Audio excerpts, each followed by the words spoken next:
Well, welcome Yellow Army to another edition of Inside Plainmoor, and of course, welcome to the man himself, United manager Gary Johnson. Evening, Gaffer. Thanks for joining us again. No problem, no problem. I always enjoy it. Well, after a season that often looked like it wasn't even going to get started, and then, of course, we had all the worries about whether we would actually even get it completed, we are now heading into the final throes of what has been a fantastic season for Torquay United and a really exciting season for the National League as a whole. Of course, the fantastic news is that Torquay United are still very much in the thick of the promotion race. Of course, although last weekend saw Sutton take the title, it's a case almost in a way, Gary, of one door closing, but another door opening with the playoffs now to look forward to. Yeah, absolutely. Yeah, we obviously, as you say, we had a good chance of trying to pip Sutton. We didn't quite make it. I think after, if you go back the last 15 games, where you can find the form table, we're top of that league. So I think we had 12 games undefeated. I say undefeated where we didn't lose, but I think Sutton had 15 during that time. But anyway, after 15 games, last 15 games, we're top. So it wasn't as though we didn't give it a right go. It was just obviously in the Barnet game, the Bromley game. Obviously, the Stockport result was a good result anyway. But Sutton kept winning, and then beating Hartlepool was really the sort of the big result that they needed. Us drawing with Barnet and then beating Hartlepool the day after. But it does give us still 2 games to get promoted, and that's a great position to be in. I'm very proud of the lads because some of them have had to put in a real big stint this season because of our sort of lack of numbers, if you like, and with the injuries and so forth. But I'm really excited now. Obviously, we've got still 1 league game to go, but we've got 2 cup finals, a semi-final and an actual cup final if we can get through to the playoff final. I think I've heard you say before, Gaffer, that if you had a crystal ball and if you could see into the future and know that you actually did promotion at the end of it, the playoffs is a fantastic occasion, isn't it? And it's a fantastic way of going up. So if somebody had said to you that you'd have 1 game at home and the second one would be at Ashton Gate, you surely would have taken it, wouldn't you, Gaffer? I would have definitely taken it. Of course you would, because you look down the teams that are in this league and what strong teams they are. And, you know, our supporters, if that watch the streaming, will see you're in the National League, which is outside the Football League. But of course, the teams that are in it are league teams that can't get back into the league. That's how strong our league is. So when you look at that, you realise how well we've done in a short space of time. And it's just going to be, as you say, I've been in a few playoff games. I won the league a couple of times, but I've been in a few playoff games. And if you do get through for that, then it's great for our supporters because it gives them a couple of big games that they can, or 3 big games, if you like. I'll say 3 because we had Barnet, and now we've got the semi-final and the final at Bristol City. If we get there, that our supporters can come and get behind the team, and so it at least gives them a couple of big games at the end of the season to be a part of, and you know, we'll appreciate their support in those 2 games. Now, a day out at Wembley is obviously a fantastic occasion. Unfortunately, because of Euro 2020 being put back, that's not an option. But without wanting to take anything for granted, because whoever the semi-final is, you've only got to look at the playoff contenders that are there at the moment to know it's going to be a very tough game at Plainmoor anyway. It's almost 2 home games for you though, Gaffer, isn't it? It is, and I'm sure some of the northern clubs think that I've had a say in getting Bristol's pitch for the final. I can categorically say it was nothing to do with me. However, of course, we'd have preferred it at Wembley. You know, very disappointed that a final's not at Wembley at whatever level. You know, the trophy final was there, and so anyway. However, Bristol City is very much like a little Wembley. It is. The only thing is, of course, when you have the crowd reduction, Bristol City has 27,000. So if it's a quarter of that to split between two teams, whatever it gives you, what does that give you? 6,000 or 7,000, and then you have to split that between the two teams. So it's a shame, because a day later we might have got half the gate. You know what I mean? Because it's but so I don't know what the reason is behind making it the 20th, because if we would have made it the 21st, we might have got a fantastic crowd. But anyway, I'm not organising that. So we're just going to be positive, look forward to the semi at home, and then obviously get a result there, and we can look forward to a real big game at Ashton Gate, which looks like when the players are actually playing, the red seats of Bristol City will look like absolutely a miniature Wembley. So, and I'm sure they won't be thinking or being disappointed at that time. Once the whistle goes, you know, they'll know it's a great pitch at Ashton Gate. And if there is 6,000-7,000 people in the stadium, then that will create a good atmosphere on a smaller venue than Wembley. I know that Jake and Connor will testify that as well. Obviously, we're not counting any chickens yet, still another game to go. But going back to last weekend against Barnet, we're 5 days on now. How do you reflect on the match itself, but also the occasion? Of course, it was the Yellow Armies making their long-awaited return back to Plainmoor after 5 months or so. It was great to see them. Sorry we couldn't give them a win. I think the boys got a little bit excited when we went 2-0 up. We was a little bit too open during that game. You don't really want to be that open. Having said that, it's the top sort of lads we got. You know, they were desperate to get the 4, 5, 6 goals, and subconsciously, if you like, we got the 2. And then the thing that gave the opposition oxygen, if you like, Barnet, was that we give the penalty away, and that was disappointing, because then we've had to open up, because we'd lost a chance of, you know, getting the 3rd goal and it being an average of 3 goals. Now suddenly it's only 1, and the boys were a little bit too open, and Barnet thought that, you know, they could leave their 2, 3 strikers up front that were quite dangerous. All teams are dangerous in our league, and they got at us a little bit, and they had their chances, but we had ours. And I was just disappointed that we couldn't take one of our opportunities late on in the game. But having said that, everything happens for a reason, as people say, and we, you know, it meant that Sutton had a good chance then of, you know, playing Hartlepool. Hartlepool on the day didn't play as well as they might have done, and actually Sutton deserved it, that result against Hartlepool, and deserved it over the season, because they've been very, very consistent in not only their game but their selection. I know when I won the league at Cheltenham with Downsy and Asa, we had very few players that we had to use. It was about, I think in the whole season we only used 15 players. Now I'm sure we've used a lot more here because of our injuries. So anyway, Sutton are there, and you know, we now know that we can't lose second place.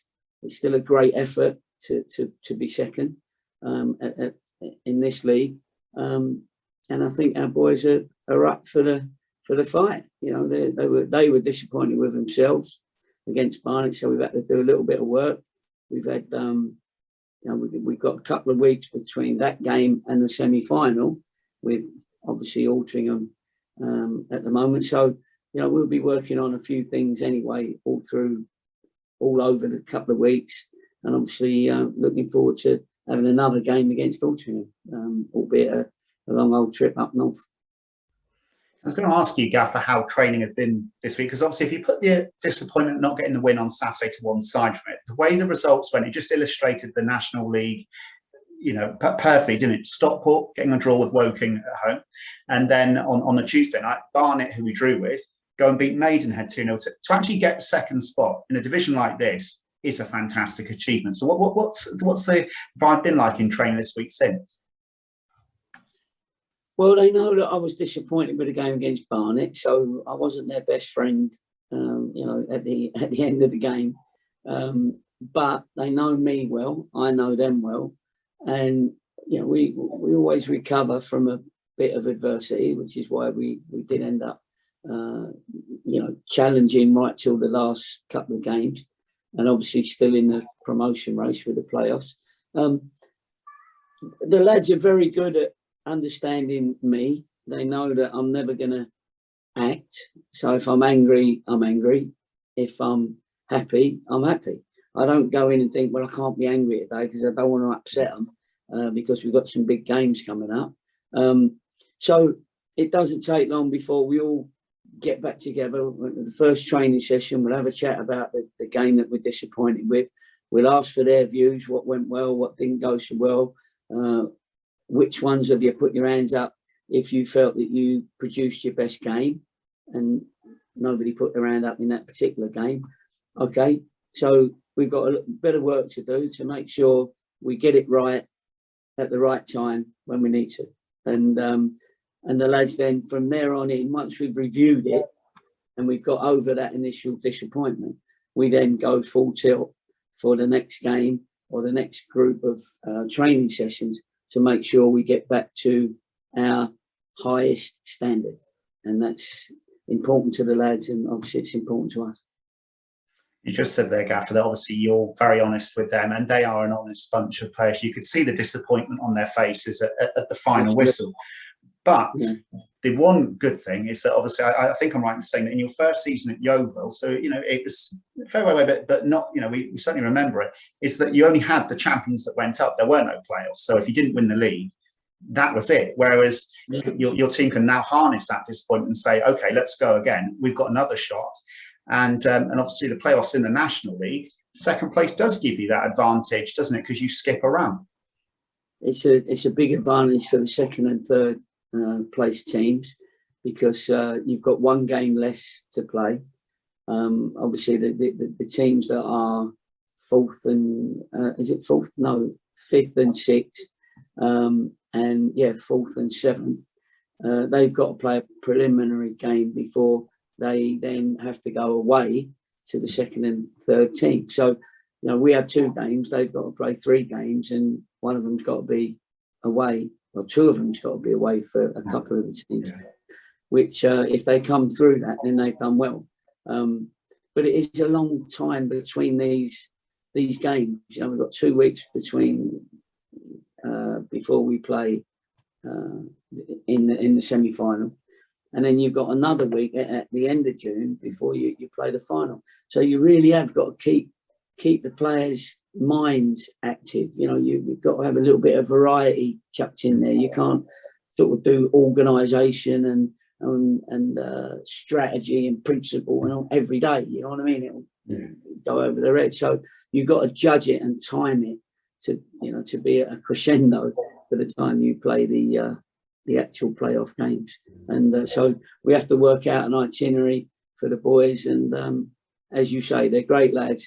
So they understand totally what we do, and they know we're trying to do the best for them. And the other thing, of course, Gaffer, is that although it's such a strange situation because all the way through the season you've been playing, Tuesday, Saturday, almost the entirety through the season. And now you're saying, yes, after the Altrincham game, you've got a 2-week gap, but it's not as if you actually even know before those 2 weeks who you're playing until the following weekend. So it's not without its challenges, is it? No, it has got challenges, and it's certainly been a different year this year with the COVID and the no supporters, and you're having to sort of motivate yourselves because you haven't got the supporters to do that. And that's what we're in the game for, to entertain supporters, your own supporters. And that's what we all love. And when you score a goal, you want to hear a massive cheer. and not just the referee's whistle, because when the crowds are not there. So we've got a great opportunity in not the next game because we're away, but the 2 games, playoff games, to just create a real good atmosphere on and off the pitch. I've asked the boys to be focused, put in that extra bit of effort, and if the crowd do that as well, and they get behind the lads, because I think our support was a bit disappointed that we hadn't given ourselves a chance to win automatically, even though we were still in it after the Barnet game, because Sutton weren't playing till the following day. But now's a great chance to say, okay, we've got 2 games to reach the promised land. I promise you the boys will be, working very hard to make sure that we give a good account of ourselves, and be great to do it with our supporters, because I think they all know, if they're watching streaming, how much some of these boys have worked, and we play some great football at times. We're at the level that footballers and teams can be inconsistent. Even the top teams, Notts County had a bad run. You're looking at Chesterfield, had a poor run, then a good run, then a poor run. So we've done what we've needed to do in the last 15 games to be challenging, and have deserved this next opportunity to play these 2 games out and give us a chance at the Football League. Yeah, it sounds like the Yellow Army arriving just in the nick of time. Now, it would be wrong of me. Yeah. Well, it'd be wrong of me just not to touch upon the game at Altrincham, of course, this coming Saturday. How are you going to be approaching that, Gaffer? Are you going to be approaching any different to any other league game? I'll keep that to myself. I mean, not. I'm happy to talk to you or people in, but these Zooms go on, News Now, whatever it is, national conference stuff, and you don't want to be giving anybody an opportunity to find out what your thoughts are. But whoever I pick, whatever our tactic, we'll be trying to win the game. You can't pick and choose when you win a game, when you want to lose a game, when you want to draw a game, when you want to not try so hard as it. You can't do that. You can't switch footballers on and off. You've got to say whether we're playing a 5-a-side on the training ground or a cup final at Bristol City, then you've got to be trying to win the game. That's what the game's all about. And you've got to do it in a way that you entertain, because you've still got to believe that, the 2 goals that we scored against Barnet, how good were they? Do you know what I mean? And I know our supporters really enjoyed that. So that's our philosophy. Win every game, do it as best you can with entertainment, and show keep your club's reputation. We've actually got a good reputation as a good football team, and a team that never gives up. We're relentless when we need to be. Yes, we can get beat like everybody else, but I think people respect our game, and that's not bad, because that gives you a good head start if teams are worried about playing us. I don't think many teams will necessarily want to play us at Plainmoor in the semi-final. And the team has earned a lot of respect this season, and obviously the players have earned a lot of respect too. And finally, Gaffer, the Yellow Army have been voting over the last couple of weeks for their Player of the Season and Young Player of the Season. I know the winners haven't been announced yet. They will do shortly, but what a difficult choice, Gaffer. You can't envy them on that one. No, that's right. There'll be some names spring to mind, won't there? But I have to look at it as an overall team performance, and I think as long as the person that or persons that are selected, I think the supporters know that all our other lads will be pleased for them. There'll be no jealousy in that. And I wouldn't like the situation where you had to put people in order, and you've got a best and a worst. But I know that whoever's selected, the lads will be pleased for them. But I know that there's more than just one player of the season. Do you know what I mean? Because I have been very proud of them, and I'll certainly echo those thoughts. Well, Gary, very best of luck to you and the team on Saturday. I know that we'll probably speak again before the playoffs. And thank you for joining us again, Yellow Army. And we will speak to you again very soon. But in the meantime, take care and keep safe. See you soon.